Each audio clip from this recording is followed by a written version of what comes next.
മറ്റുള്ളവർക്ക് വേണ്ടിയിട്ടേ കരയുന്ന ഒത്തിരി പേരെ നിങ്ങൾ കണ്ടിട്ടുണ്ടോ? ഒത്തിരി പേരുണ്ട്. അവനവൻ്റെ വീട്ടിൻ്റെ കാര്യത്തിനല്ല, അവനവൻ്റെ കാര്യത്തിനല്ല, മറ്റുള്ളവർക്ക് വേണ്ടിയിട്ട് ഇരുന്ന് കരഞ്ഞുകൊണ്ടിരിക്കും. മറ്റുള്ളവരുടെ കാര്യങ്ങൾ എനിക്ക് നടത്തി കൊടുക്കാൻ പറ്റിയില്ല, ഞാൻ അങ്ങനെ ചെയ്തു, ഞാൻ വാക്ക് പാലിച്ചില്ല, അവർക്ക് ഇങ്ങനെ വിഷമം ഉണ്ടായി. എന്തിനാണ് നിങ്ങളിങ്ങനെ സങ്കടപ്പെടുന്നത്? നമ്മൾ ചിന്തിച്ച് നോക്കിക്കേ. നമ്മൾ മറ്റുള്ളവർക്ക് വേണ്ടിയിട്ട് ജീവിച്ചിട്ടൊന്നും ഒരു കാര്യമില്ല എന്നൊരു 100 എന്തോ ഒരു മോട്ടിവേഷൻ ക്ലാസ്സുകളാണ് നമ്മൾ കേൾക്കുന്നത്, അല്ലേ? അപ്പം നമ്മളൊരു ജീവിതത്തിൽ ഒരു മാറ്റം വരുത്തുക. മറ്റുള്ളവർ എന്ത് വിചാരിക്കുന്നു നമ്മൾ അന്വേഷിക്കേണ്ട കാര്യമില്ല. അതല്ല, വലിയൊരു കാര്യമാണ് അത്. നമ്മൾ അവർക്ക് ചെയ്തു കൊടുക്കണം എന്നുണ്ടെങ്കിൽ നമ്മൾ ചെയ്തു കൊടുക്കണം.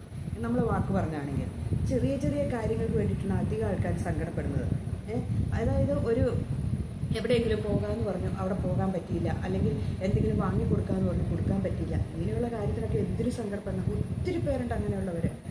അതേപോലെ വീട്ടുകാരുടെ ഇടയ്ക്ക് വെച്ച് അവരോട് നോ പറയാൻ മടി. അവരെന്ത് വിചാരിക്കും? എനിക്ക് ശാരീരിക അസ്വസ്ഥതയുണ്ട്, എന്നാൽ എനിക്ക് അവിടെ പോകണമെന്നൊന്നുമില്ല, എനിക്കൊരു നോ പറയണം എന്നുണ്ട്, അത് പറയാൻ പറ്റില്ലാത്തവർ. എന്തിനാണ് നമ്മളങ്ങനെ ദുഃഖിക്കുന്നത്? നമ്മളങ്ങനെ ദുഃഖിക്കേണ്ട കാര്യങ്ങളൊന്നുമില്ല. നമുക്ക് പറയാനുള്ള കാര്യങ്ങൾ നമ്മൾ പറഞ്ഞേക്കുക. അപ്പം നമ്മുടെ ജീവിതത്തിലൊരു മാറ്റം ഉണ്ടാകും, ഉറപ്പായി. നമ്മൾ ആ സങ്കടപ്പെടേണ്ട കാര്യമില്ല. എന്തോരം പേരാണെന്നറിയാം ചുമ്മാ ഇരുന്ന് മുങ്ങിക്കൊണ്ടിരിക്കുന്നത് ഒരു കാര്യമില്ലാതെ കാര്യത്തിൽ. നമ്മൾ എന്തെങ്കിലും ഒരു തീരുമാനം എടുത്തെങ്കിൽ ആ തീരുമാനത്തെ വെച്ച് നമുക്ക് ചില ലക്ഷ്യങ്ങളുണ്ട്, അല്ലേ? അത് നമ്മൾ നേടിയെടുക്കുക. നമ്മൾ മുന്നോട്ട് പോകണമെങ്കിൽ ഇവരാരെങ്കിലും കൂടെ ഉണ്ടോ എന്ന് നമ്മൾ ചിന്തിക്കുക. നമ്മുടെ ഈ യാത്രയിലുണ്ടല്ലോ, ആരെങ്കിലുമൊക്കെ നമ്മുടെ കൂടെ ഉണ്ടോ? ഇവരെല്ലാം നമുക്ക് ചെയ്തു തരുന്നേ എന്ന് നമ്മൾ ചിന്തിക്കുക. അതല്ല, അവരുടെ കാര്യത്തിന് വേണ്ടിയിട്ട് നമ്മൾ നടന്നു, അവർക്ക് നമ്മളെ ഒരു വിലയില്ലെങ്കിൽ എന്തിനാണ് നമ്മളെ പുറകെ പോകുന്നത്? ഒത്തിരി പേരുണ്ട്, അവർക്കൊരു വിലയും കുടുംബത്തിലില്ല. ആർക്കും സുഹൃബന്ധങ്ങളിലാണെങ്കിൽ പോലും ഇവരെ ആരും മൈൻഡ് ചെയ്യാറില്ല, ഇവരോടൊരു കാര്യം ചോദിക്കാറില്ല. എങ്കിലും ഇവർ കെട്ടിക്കേറിയ പുറകെ നടക്കുന്ന ഒത്തിരി പേരുണ്ട്. എന്തിനാ അങ്ങനെ നടക്കുന്നത്? നമുക്കൊരു പ്രയോജനമില്ലാത്തവരുടെ കൂടെ നമ്മൾ എന്തിനു നടക്കുന്നു, അല്ലേ? നമ്മുടെ സമയവും പോകുന്നു, നമ്മുടെ ആയുസ്സും പോകുന്നു, നമ്മുടെ പണവും പോകും ചിലപ്പോൾ, ഇല്ലേ? നമ്മളപ്പോൾ ചിന്തിക്കുക, നമുക്ക് പറ്റുന്ന കാര്യങ്ങളാണെങ്കിൽ നമ്മൾ ചെയ്തു കൊടുക്കുക. പറ്റില്ലാത്ത കാര്യങ്ങളാണ്, നിസ്സാര കാര്യങ്ങൾക്കൊക്കെ ഇതിൻ്റെ പുറകെ നടക്കാൻ തുടങ്ങിയിട്ടുണ്ടെങ്കിൽ നമുക്ക് ജീവിക്കാൻ സാധിക്കുകയില്ല. ഉറപ്പായ കാര്യമല്ലേ? അങ്ങനെ ആവശ്യമില്ലാത്തതിനൊക്കെ സങ്കടപ്പെടാതിരിക്കുക. ഒത്തിരി പെണ്ണുങ്ങളുണ്ട്, എന്തോരം പറഞ്ഞിട്ടുണ്ടെങ്കിലും പിന്നെയും സങ്കടപ്പെട്ടിരിക്കുന്ന സ്ത്രീകൾ ഒത്തിരി പേരുണ്ട്. അവരെന്ത് വിചാരിക്കും, ആരെന്ത് വിചാരിക്കും? അങ്ങനെയൊന്നുമില്ല. ഒത്തിരി ആണുങ്ങളുമുണ്ട്, ഞാൻ പറഞ്ഞിട്ടുണ്ട് അവനെന്ത് വിചാരിക്കും, അവൻ എന്നോട് വെറുപ്പ് തോന്നുന്നു. അങ്ങനെയൊന്നുമില്ല. അതപ്പം തന്നെ നോ പറയാൻ പഠിക്കുക എന്നുള്ളതിൻ്റെ കാര്യം അത് തന്നെയാണ്. നമുക്കിഷ്ടമല്ലേ നമ്മൾ നോ പറഞ്ഞേക്കുക, അല്ലാതെ എന്ത് ചെയ്യാൻ? അല്ലാതെ നമ്മളിങ്ങനെ നമ്മുടെ ജീവിതം കെട്ടിപ്പടുക്കുക, നമ്മുടെ ഓരോ നിമിഷവും നമ്മുടെ ജീവിതത്തിൽ നിന്ന് കുറഞ്ഞു പോയിക്കൊണ്ടിരിക്കുക നമ്മൾ വിചാരിക്കുക, ഇല്ലേ? അല്ലാതെ മറ്റുള്ളവർക്ക് വേണ്ടി ഒന്നും നമ്മൾ കരഞ്ഞുകൊണ്ടിരുന്നിട്ട് എന്തോരം പേരാണെന്നറിയാവോ? നിസ്സാര കാര്യങ്ങൾക്ക് വേണ്ടിയിട്ട് സമയം ചെലവെടുത്ത് ഇങ്ങനെ മറ്റുള്ളവർക്ക് വേണ്ടി നടന്നിട്ട് ഒരു പ്രയോജനമില്ലാണ്ട് പൈസയും പോകുന്നു, സമയവും പോകുന്നു, വീട്ടിലേക്കുള്ളൊരു കാര്യവും ചെയ്യാതെ. നമുക്കിഷ്ടം പോലെ നമ്മുടെ വീട്ടിൽ നമ്മുടെ മക്കളുടെ കാര്യങ്ങളുണ്ടായിരിക്കാം, ഭാര്യയുടെ ഉണ്ടായിരിക്കാം, അച്ഛൻ്റെ ഉണ്ടായിരിക്കാം, അമ്മയുടെ ഉണ്ടായിരിക്കാം, എന്തെല്ലാം കാര്യങ്ങൾ നമുക്ക് ചെയ്യാൻ പറ്റും. പക്ഷെ അതൊന്നും ചെയ്യാതെ നമ്മൾ ഈ മറ്റുള്ളവർക്ക് വേണ്ടിയിട്ട് ഇങ്ങനെ നടന്ന് നമ്മൾ സമയം കളയും, ഇല്ലേ? അവസാനം നമുക്ക് കടിച്ചതുമില്ല പിടിച്ചതും ഇല്ലാത്ത അവസ്ഥയിലാണ്. ശരിക്കും അതെ. എന്തിനാ ഇങ്ങനെ നടക്കണമെന്ന് നമ്മൾ പിന്നെ ഒട്ടും ചിന്തിക്കുന്നുമില്ല. കുറേ എന്തെങ്കിലും തിക്താനുക്കോ മറ്റുള്ളവരിൽ നിന്ന് കിട്ടിക്കഴിയുമ്പോഴാണ് നമ്മൾ മനസ്സിലാക്കുന്നത്. നമ്മളിപ്പോൾ ഒരാൾ അവഗണിക്കുകയാണ്, നമ്മളെ ആരും മൈൻഡ് ചെയ്യണില്ല എങ്കിൽ പിന്നെ നമ്മൾ എന്തിനാ അവിടെ പോകുന്നേ, ഇല്ലേ? നമ്മൾ പോകേണ്ട കാര്യമുണ്ടോ? നമ്മൾ അവരെ അങ്ങ് അവഗണിച്ചേക്കുക. അവരെന്തെങ്കിലും കാര്യം ചോദിച്ചാൽ നമുക്ക് പറ്റുമെങ്കിൽ ചെയ്തു കൊടുക്കുക, ഇല്ലെങ്കിൽ പറയുക നോ പറഞ്ഞേക്കുക. അല്ലാതെ ഞാൻ ചെയ്തു തരാം, ഞാനില്ല ചെയ്തു, ഞാൻ അവരെ വാ വിളിക്കുന്നതിന് മുമ്പ് നമ്മളവിടെ ചെന്നിരിക്കുന്ന ആ സ്വഭാവം ഉണ്ടല്ലോ, നമുക്ക് വിലയില്ലാണ്ടാക്കുകയുള്ളൂ. നിങ്ങൾ ചിന്തിച്ച് നോക്കിക്കേ. ചിലരുണ്ട് നമ്മളെ പൂർണ്ണമായിട്ട് അവഗണിക്കുമായിരിക്കും, പക്ഷെ നമ്മുടെ ഉള്ളിൽ തന്നെ അവരെ അങ്ങോട്ട് ഭയങ്കര ഇഷ്ടമാണ് നമുക്ക്. നമ്മൾ എന്നിട്ട് അവരെന്ത് കാണിച്ചാലും ആ പുറകെ ചെയ്യും, ഞാൻ ചെയ്തു തരാം എന്ന് പറഞ്ഞ് നമ്മൾ പുറകെ കിടക്കും. അവർക്ക് ഇപ്പോൾ ഉദാഹരണമായിട്ടാണെങ്കിൽ ഒരു സ്കൂളിൽ പോകണം, പേരൻസ് മീറ്റിങ്ങിന് പോകണമെന്ന് വെച്ചു. അപ്പോൾ നമ്മൾ പറയുകയാണ് ഞാൻ സ്കൂട്ടറുമായിട്ട് വരാം, അല്ലെങ്കിൽ ഞാൻ ബൈക്കുമായിട്ട് വരാം എന്നും പറഞ്ഞ് നമ്മൾ പുറകെ ചെയ്യും. അവർക്ക് നമ്മുടെ ഒന്നും ആവശ്യം കാണില്ല. അത് നമ്മൾ ചിന്തിക്കണം. അങ്ങനെയൊന്നും നമ്മൾ ആരുടെ പുറകെ പോയിട്ടുണ്ടെങ്കിൽ നമ്മുടെ ഉള്ള വില ഇല്ലാതാകുകയും ചെയ്യുന്നുള്ളൂ, ഇല്ലേ? നമ്മൾ അങ്ങനെയൊന്നും നമ്മുടെ വില ഒരിക്കലും കളയരുത്. നമ്മളെപ്പോഴും നമുക്കൊരു സ്റ്റാൻഡ് ഉണ്ടായിരിക്കണം, അവിടെ ഉറച്ചു നിൽക്കണം. നമ്മൾ നിൽക്കുന്നിടത്ത് സ്ഥാനത്ത് നിന്നിട്ടുണ്ടെങ്കിൽ നമുക്കെല്ലാവരും വില കൽപ്പിക്കും. നമ്മൾ നിൽക്കേണ്ട സ്ഥാനത്ത് നിന്നില്ലെങ്കിലോട്ടല്ലോ ആരും നമുക്ക് വില കൽപ്പിക്കും. ഉറപ്പായ കാര്യം. നമ്മൾ വെറുതെ ഇങ്ങനെ നടക്കാമെന്നേ ഉള്ളൂ. എന്തോരം പേരുടെ ജീവിതത്തിൽ ഇങ്ങനെ സങ്കടങ്ങൾ അനുഭവിക്കണം, എന്തോരം പേര്. ചില ഭർത്താക്കന്മാർ ഉപേക്ഷിച്ചെന്ന് പറഞ്ഞിട്ടൊക്കെ മെസ്സേജുകൾ തന്നെ അതിൻ്റെ സങ്കടവും കൂടെ തോന്നി. എന്ത് ചെയ്യാൻ പറ്റും? തിരിഞ്ഞു നോക്കണില്ല, വാടക വീട്ടിലാണ് താമസിക്കുന്ന, ഒരു ഗതിയില്ല എന്നൊക്കെ പറഞ്ഞോട്ടെ.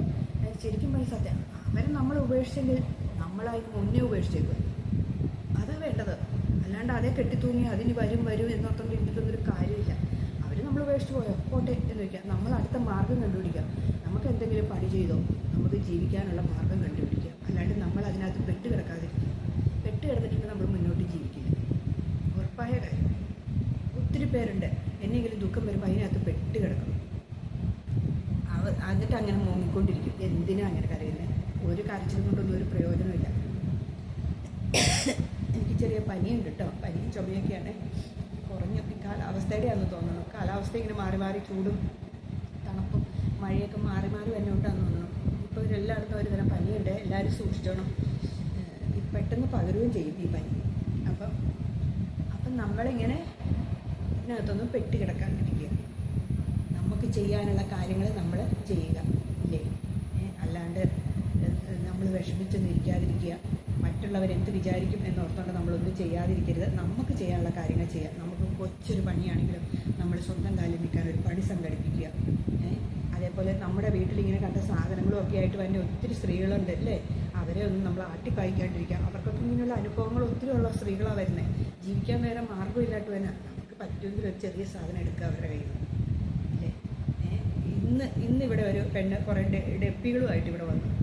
ചേച്ചി ഓണം കഴിഞ്ഞാൽ എന്നെങ്കിലും ഒരു ഇച്ചിരി പൈസ താ ചേച്ചി, ഇത് ഇത്രയേ ഉള്ളൂ, 200 രൂപയ്ക്ക് 4 ഡെപ്പികൾ, എന്തോരം നല്ല ഭംഗിയുള്ള ഡെപ്പികളാണ്. അപ്പം അങ്ങനെയൊക്കെ വരുന്നവർ നമ്മുടെ ഈ പൈസ ഉണ്ടെങ്കിൽ നമ്മൾ മേടിക്കുക, ഇല്ലേ? എനിക്ക് ചെറിയ എന്തെങ്കിലും പൈസ കൊടുത്തിട്ട് എനിക്ക് വേണ്ട എന്നും പറഞ്ഞ് നമ്മൾ വിട്ടേക്കുക കുറച്ചെന്തെങ്കിലും. ഞാൻ ഈ ഹോട്ടലുകളിലൊക്കെ പോകുമ്പം അവിടെ ഈ സെക്യൂരിറ്റി ആയിട്ട് നിൽക്കണ ചേട്ടന്മാരെ കണ്ടിട്ടുണ്ടോ? ചെരുപ്പ് പോലും ഇല്ലാണ്ട് ഒരു വെയിലത്ത് നിൽക്കുന്ന എത്രയോ ചേട്ടന്മാരെ ഞാൻ കണ്ടിട്ടുണ്ട്. എനിക്ക് സത്യം പറഞ്ഞ് സങ്കടം തോന്നും. അവരാ വെയിലത്ത് നിന്നിട്ട് ഇങ്ങനെ ഹോട്ടലിലേക്ക് വിളിച്ച് കയറ്റുന്നത്. അങ്ങനെ ജീവിക്കുന്നവർ പോലും നമ്മുടെ നാട്ടിലുണ്ടെന്ന് നമ്മൾ വിചാരിക്കണം. അവരെ കാണുമ്പോൾ ഞാൻ എന്നാണേലും പൈസ എടുത്ത് കൊടുത്തത്. ഞാൻ ടിപ്പ് കൊടുക്കുകയാണെങ്കിൽ ഇങ്ങനെയുള്ളവർക്ക് ഞാൻ കൊടുക്കും. നമ്മൾ അങ്ങനെയൊക്കെ ചെയ്യണം. അവരെന്തോരം വെയിൽ കൊണ്ടാണ് നമ്മളെ ഇങ്ങനെ വണ്ടി ഇവിടെ പാർക്ക് ചെയ്യുമെന്ന് പറഞ്ഞ് കയറ്റുന്നതൊക്കെ, ഇല്ലേ? അപ്പം അങ്ങനെയുള്ളവർക്കൊക്കെ നമ്മൾ എന്തെങ്കിലും സഹായങ്ങളൊക്കെ ചെയ്യുക. ഇങ്ങനെയൊക്കെ ചെയ്യുമ്പോൾ നമ്മൾ ഓർക്കണം, മറ്റുള്ളവരെ നമ്മൾ ഡിപ്പെൻഡ് ചെയ്യാതെ ജീവിക്കാനുള്ളൊരു മനക്കരുത്താണ് നമുക്കപ്പോൾ ഉണ്ടാകും, അല്ലേ? ഇതൊക്കെ അവർ സ്ട്രോങ് ആയ വ്യക്തികളാണ്. അവരെങ്ങനെയെങ്കിലും ജീവിക്കും. അവരാരെയും കട്ടുമോഷ്ടിച്ചൊന്നുമല്ലല്ലോ ജീവിക്കുന്നില്ലേ? അപ്പം അവരെയൊക്കെ നമ്മൾ മാതൃകയാക്കി എടുക്കുക. ഒരു ചേച്ചിയുണ്ട് ടൗണിൽ കൂടെ പപ്പടം വിട്ടുകൊണ്ട് നടക്കുന്ന ഒരു ചേച്ചി. ഞാൻ എന്നിട്ട് ആ ചേച്ചിനെ കണ്ടു കഴിയുമ്പോൾ പറഞ്ഞു, കൊച്ചിന് പുസ്തകം മേടിക്കാനാ അല്ലെങ്കിൽ ഇതാന്നൊക്കെ പറയാം ചേച്ചി. സ്കൂളിൽ കൊടുത്തു ഫീസ് അടയ്ക്കാനാ അങ്ങനെയൊക്കെ പറയും. അപ്പം ഞാൻ ആ പപ്പടത്തിൻ്റെ പൈസ അങ്ങ് കൊടുക്കും. എനിക്ക് പപ്പടം വേണ്ടായിരിക്കും, ഞാൻ മേടിക്കില്ല, എനിക്ക് ചേച്ചി കൈ പിടിച്ചോളാൻ പറയും. അങ്ങനെയൊക്കെ നമുക്കുണ്ടെങ്കിൽ കേട്ടോ, ഇല്ലാത്തവരുടെ കാര്യമല്ല പറഞ്ഞാൽ, ഉണ്ടെങ്കിൽ നമുക്ക് പറ്റുന്ന പോലെ മറ്റുള്ളവരെ സഹായിക്കുക. ചെറിയ ചെറിയ സഹായം മതി. അല്ലാണ്ട് വലിയ ലക്ഷങ്ങൾ എടുത്തു കൊടുക്കണം എന്നല്ല പറയണം. 10,000 20,000 ഒന്നും ആർക്കും കൊടുക്കണ്ട. ചിലപ്പോൾ ഒരു 50 രൂപ, ചിലപ്പോൾ 10 രൂപ മതിയായിരിക്കും, അല്ലേ? നമ്മൾ അങ്ങനെയൊക്കെ ചെയ്യുക. നമുക്കതിൻ്റെ ഇരട്ടി കിട്ടും. ഉറപ്പായ കാര്യമാണ്. നമ്മുടെ ജീവിതം നമ്മുടെ സന്തോഷകരമായിട്ട് മുന്നോട്ട് പോകും. അല്ലാണ്ട് നമ്മളെല്ലാം കെട്ടിപ്പിടിച്ചിട്ട് നമ്മൾ സങ്കടപ്പെട്ടിരുന്നിട്ട് വല്ല കാര്യമുണ്ടോ? മറ്റുള്ളവർ നമ്മളെ നോക്കിയില്ല, ആരെങ്കിലും നോക്കിയിട്ടാണ് ഇവരൊക്കെ ഓരോ പണിയായിട്ട് ഇറങ്ങിയേക്കണേ, അല്ലേ? ആരും നോക്കിയിട്ടൊന്നുമല്ല. ഇവർ സ്വന്തം ഉത്തരവാദിത്തത്തോടു കൂടി ഇവർ ഓരോ പണി കണ്ടുപിടിച്ചിറങ്ങിയവരെ വ്യക്തികളാണ്, അല്ലേ? അപ്പം നമ്മൾ മനസ്സിലാക്കുക, ഇങ്ങനെ നമ്മൾ എന്തെങ്കിലുമൊക്കെ പണി ചെയ്ത് നമ്മൾ ജീവിക്കാൻ ശ്രമിക്കുക. അല്ലാതെ മറ്റുള്ളവർ നമ്മളെ സഹായിക്കും, അവർ നോക്കിയില്ല, അവരെന്നെ അവോയ്ഡ് ചെയ്തു, അവരെന്നെ ബുദ്ധിമുട്ടിക്കുന്നു. നമുക്കൊരു ലക്ഷ്യം കണ്ടുപിടിക്കുക. നമ്മൾ രക്ഷപ്പെടണമെന്ന് ചിന്തിച്ചിട്ടുണ്ടെങ്കിൽ നമ്മൾ രക്ഷപ്പെടുക തന്നെ ചെയ്യും. ഉറപ്പായ കാര്യം. എന്ത് വേണമെങ്കിലും നമുക്ക് ചെയ്യാൻ പറ്റുള്ളൂ. നമ്മൾ അതിന് വേണ്ടിയിട്ട് ശ്രമിക്കും. മറ്റുള്ളവരെ ഡിപ്പെൻഡ് ചെയ്ത് ഇരിക്കാതെ ഇരിക്കുക. അതൊരു വലിയ തത്വമാട്ടോ. മറ്റുള്ളവർക്ക് വേണ്ടിയിട്ട് നമ്മൾ ജീവിച്ചിട്ടൊന്നും ഒരു കാര്യമില്ല. ജീവിതത്തിൽ ഒത്തിരി അനുഭവങ്ങൾ കൊണ്ട് പറഞ്ഞു തരുന്ന നമ്മളോർക്കും മറ്റുള്ളവരെ നമ്മളെ സഹായിക്കുമെന്നോർത്തുകൊണ്ടൊക്കെ നമ്മൾ പല കാര്യങ്ങളും ചെയ്യും. സമയമാകുമ്പോൾ നമ്മളെ കൈയൊഴിയവർ, അങ്ങനെയുള്ളവരും ഉണ്ട് കേട്ടോ. ചിലപ്പം നമ്മളെ സഹായിച്ചവർ നമ്മളെ പറ്റിച്ചിട്ട് പോണവരും ഉണ്ട്, ഇല്ലേ?